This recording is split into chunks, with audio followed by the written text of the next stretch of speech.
다윗은 지금 사울을 피해 도망하는 중입니다.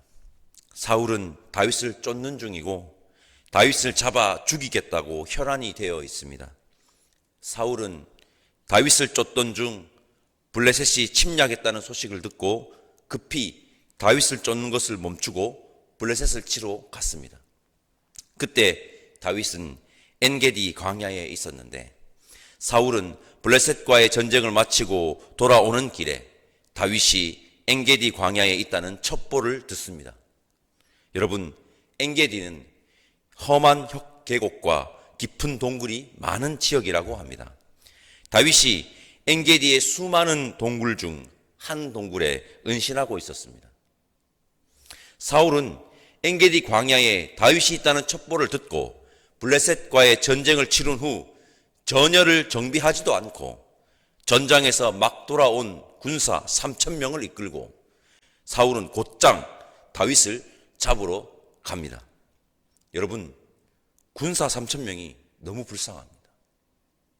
블레셋은 자신들의 영토를 침략하여 노략질을 했기 때문에 출전의 명분이 분명하지만 지금 3,000명의 군사는 숨을 돌리지도 못한 채, 이런 표현이 더 맞을 겁니다, 끌려갔습니다. 사울은 자신의 목적을 위해 군사들을 몰아세우고 있는 것입니다. 그들이 사울을 따라 다윗을 쫓아야 하는 명분은 무엇입니까? 제가 말씀드리겠습니다. 없습니다. 지도자가 권력을 사유화하면 밑에 사람들이 힘들어지기 마련입니다. 그건 그렇고 문득 이런 생각이 들었습니다. 사울 정말 엉뚱한 짓 하고 있다. 사울이 정말 엉뚱한 짓을 하고 있다. 오늘 본문에서도 다윗이 사울을 향해 지금 엉뚱한 짓을 하고 있다고 말하는 구절이 있습니다. 14절인데 제가 읽어보겠습니다. 이스라엘 왕이 누구를 따라 나왔으며 누구의 뒤를 쫓나이까? 죽은 개나 벼룩을 쫓음이니이다. 따져볼까요? 사울의 왕권을 박탈하신 분은 여호와 하나님이십니다. 사울도 그것을 잘 알고 있습니다. 사울은 광기에 사로잡혀 다윗을 쫓는 것이 아니라 사울은 하나님께로 나아가야 합니다. 하나님께로. 그리고 하나님에게 자신의 잘못을 진심으로 고하고 회개해야 합니다. 사울은 지금 하나님을 잃어버렸고 하나님에게로 나아가는 길, 나아가는 방법을 잊어버렸습니다.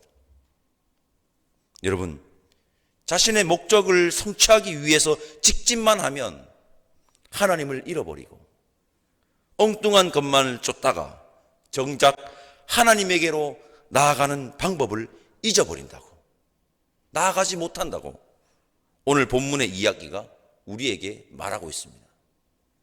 자신의 목적의 성취만을 위해 직진만 하면 하나님을 잃어버리고 하나님께 나아가는 방법을 잊어버린다는 것을 여러분 기억합시다. 다윗을 쫓던 사울은 용변이 급했던 모양입니다. 용변을 해결하기 위해 사울은 엔게디의 많은 굴 중에 한 굴에 들어갑니다. 사울은 다윗이 그 굴에 은신하고 있을 것이라고는 상상도 못했을 것입니다.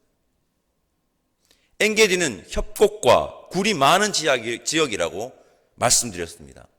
그 많은 굴 가운데 사울이 다윗이 은신하고 있는 굴에 들어갈 확률이 몇 %일까요? 자주 말씀드리는 것이 있습니다. 그리스도인에게 우연은 없습니다. 우연 같은 필연만 있을 뿐입니다. 이것 역시 하나님이 직접 계획하신 섭리입니다. 이 섭리는 어쩌면 사울에게 기회를 주시는 하나님의 배려가 아닐까 생각합니다. 사울이 하나님에게로 돌아올 기회 말입니다. 하나님을 잃어버리고 하나님에게로 나아가는 방법을 잊은 사울에게 하나님에게로 나아오는 방법을 알려주시는 섭리가 아닐까 하는 생각을 이 장면을 묵상하는 내내 들었습니다. 그것은 바로 모든 일이 하나님의 섭리와 계획 가운데 있음을 깨닫는 것이고 다윗을 쫓는 것을 멈추고 하나님께로 두 손 들고 나아가는 것입니다. 다윗을 따르던 무리들은 사울이 자신들이 은신한 굴에 들어온 것이 절호의 기회라고 합니다. 우리 4절 말씀 함께 읽어보겠습니다. 4절 우리 함께 읽겠습니다.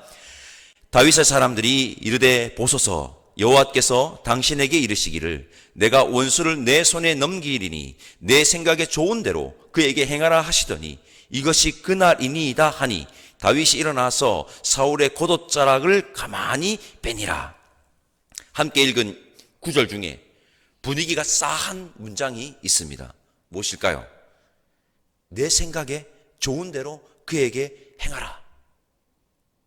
더 싸한 것은 이 말을 여호와께서 그렇게 하라고 했다고 다윗을 따르는 무리들이 말하고 있다는 겁니다. 여호와께서 네 생각 좋을 대로 했다 하라고 했다. 이거는, 이 상황은 자신들의 생각을 여호와 하나님의 뜻으로 여러분 둔갑시키고 있는 것입니다. 여러분, 이 문장 내 생각에 좋은 대로 그에게 행하라, 어디서 많이 본 구절과 비슷하지 않습니까? 영적 암흑시대인 사사시대를 제대로 표현하고 있는 사사기 17장 6절과 21장 25절에 나오는 구절, 사람마다 자기 소견에 옳은 대로 행하였다라와 비슷하지 않습니까? 여러분, 자기 소견에 옳은 대로 행하는 것이 아니라, 아시죠? 하나님이 보시기에 옳은 대로 행하여야 합니다. 자기 생각에 좋은 대로 행하는 것이 아니라 하나님 보시기에 좋은 대로 여러분 행하여야 합니다. 명심하셔야 합니다. 다윗은 사울에게로 갑니다. 그리고 사울의 옷을 베어오죠. 옷자락을. 이 말은 여러분 다윗의 생각 역시 처음에는 지금이 절호의 기회라고 여겼다는 것입니다. 갔다는 겁니다. 그러나 다윗은 결국 무리들의 말을 듣지 않습니다. 다윗은 결정적일 때 하나님의 말씀을 듣습니다. 결정적일 때. 우리는 어떻습니까? 완전 그 반대. 결정적일 때 하나님의 말씀을 외면하고 무리들, 사람들의 말을 듣고 있지는 않습니까? 듣지는 않습니까? 결정적일 때마다. 우리 모두는 결정적일 때 하나님의 말씀을 듣는 다윗과 같은 그리스도인 되시기를 간절히 소망합니다. 이따가 다시 이야기하겠지만 이것이 사울과 다윗의 차이 중에 하나입니다. 큰 차이 중에 하나입니다. 다윗은 조용히 몰래 사울에게로 갔습니다. 사울은 다윗이 자신에게로 오는지도 몰랐습니다. 다윗은 사울의 옷자락을 뺍니다. 성경은 다윗이 사울의 옷자락을 뱀으로 마음에 찔렸다고 합니다. 우리 5절에서 7절까지 말씀 함께 읽어보겠습니다. 5절에서 7절입니다. 그리한 후에 사울의 옷자락 뱀으로 말미암아 다윗의 마음이 찔려 자기 사람들에게 이르되 내가 손을 들어 여호와의 기름 부음 받은 내 줄을 치는 것은 여호와께서 금하시는 것이니 그는 여호와의 기름 부음을 받은 자가 됨이니라 하고 다윗이 이 말로 자기 사람들을 금하여 사울을 해하지 못하게 하니라. 사울이 일어나 굴에서 나가 자기 길을 가니라. 아멘. 다윗의 찔림, 이 마음의 찔림은 하나님의 말씀이 다윗의 양심을 작동시킨 것입니다. 여러분, 찔림이 있는 것이 중요합니다. 양심의 가책을 느끼는 것이 중요합니다. 우리 그리스도인은 여러분 하나님의 말씀으로 양심이 항상 작동되어야 합니다. 여러분들에게 다윗의 찔림이 있기를 간절히 바랍니다. 이 찔림이 있어야 됩니다. 다윗은 사울을 해하지 않고 안전하게 굴을 나가게 합니다. 그리고 아주 예의 바르게 사울에게 굴에 있었던 상황을 설명합니다. 우리 9절 말씀을 함께 읽어볼까요? 다윗이 사울에게 굴에서의 상황을 설명할 때 사울에게 한 말인데 우리 9절 함께 읽도록 하겠습니다. 다윗이 사울에게 이르되 보소서, 다윗이 왕을 해하려 한다고 하는 사람들의 말을 왕은 어찌하여 들으시나이까? 오늘 이야기는 사울과 다윗의 차이를 분명하게 말하고 있습니다. 그것은 다윗은 사람들의 말에 휘둘리지 않고 하나님의 말씀의 중심을 잡았다는 것이고, 사울은 지금 사람들의 말에 지금 이리저리 휘둘리고 있다는 것입니다. 다시 한번 강조합니다.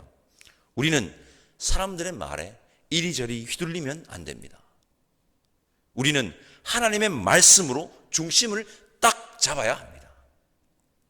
그리고 중요한 말을 다윗이 사울에게 합니다. 제가 12절 말씀 읽어보겠습니다.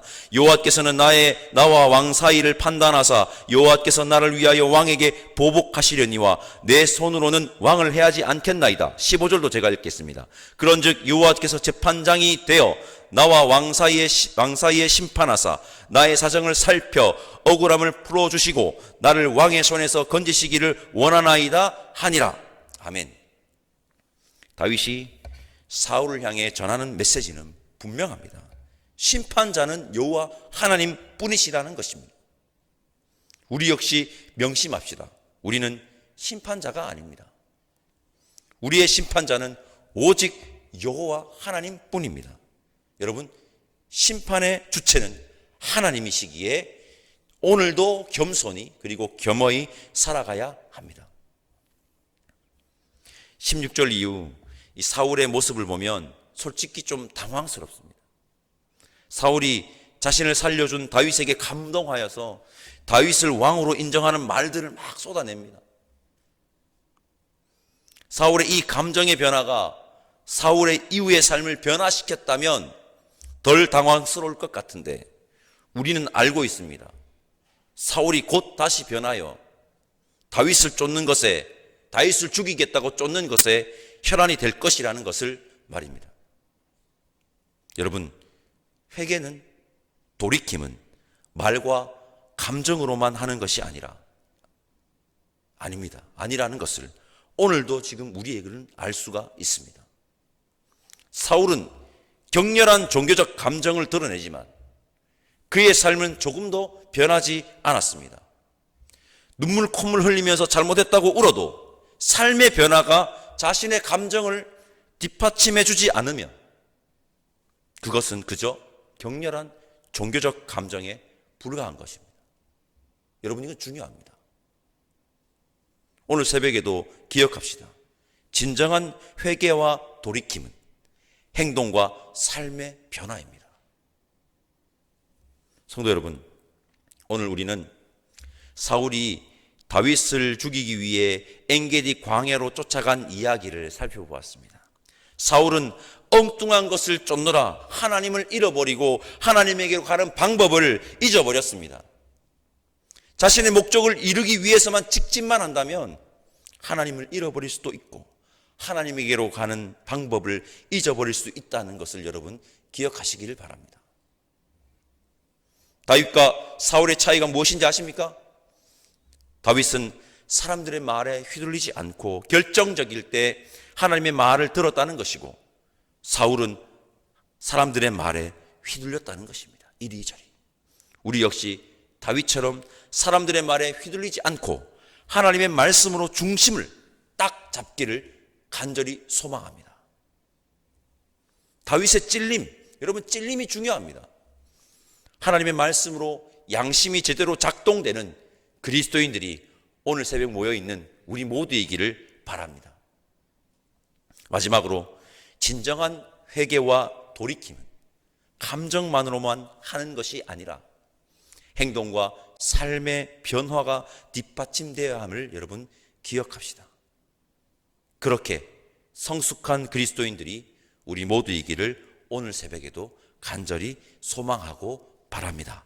기도하겠습니다. 하나님, 감사합니다. 오늘 새벽에도 다윗과 사울의 이야기를 함께 나눴습니다.